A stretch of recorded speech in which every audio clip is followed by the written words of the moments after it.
Which of the following statements is correct based on the diagram given?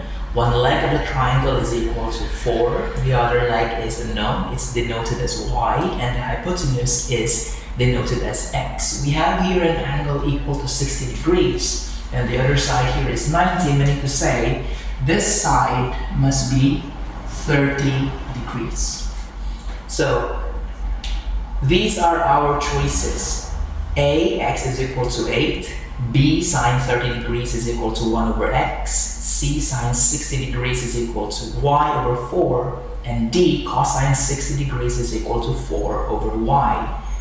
We know that we have this mnemonic, or we are aware of the mnemonic so, ka, and toa, where S is sine, C is cosine, and T is tangent, and O is opposite, H is hypotenuse, and A is adjacent.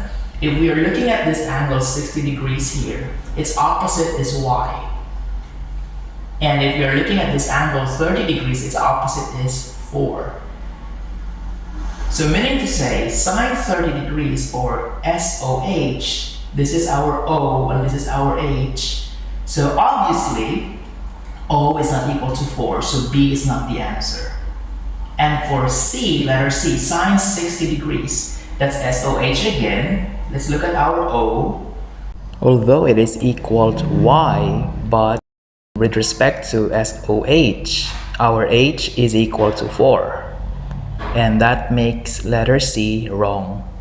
For letter D, cosine 60 degrees, that's ka, adjacent over hypotenuse. This is adjacent, and this is our H. Meaning to say our adjacent must be 4. So is this 4? Correct. But the problem, our H is not y. H here is x. So meaning to say D is not the answer, and the correct answer here is letter A. Let's check if our letter A is right. According to Pythagorean theorem, C squared is equal to A squared plus B squared. C squared here is equal to x squared. And A squared, let's say 4, you have the 4 squared. And B squared must be, this is y squared. But Lancer, where is the value of y? How do we know if that is y? Then let's think of 30 degrees. Let's consider 30 degrees, or maybe we can consider 60 degrees.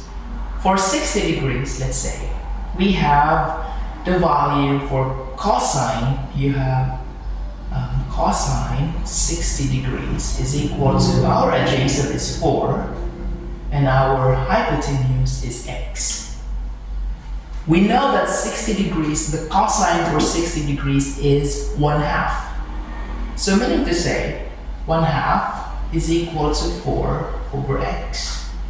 And solving it further, x is equal to 8. So if x is equal to 8, then y must be equal to square root of 48. So now we can say that x is somehow, we are right, it is equal to 8.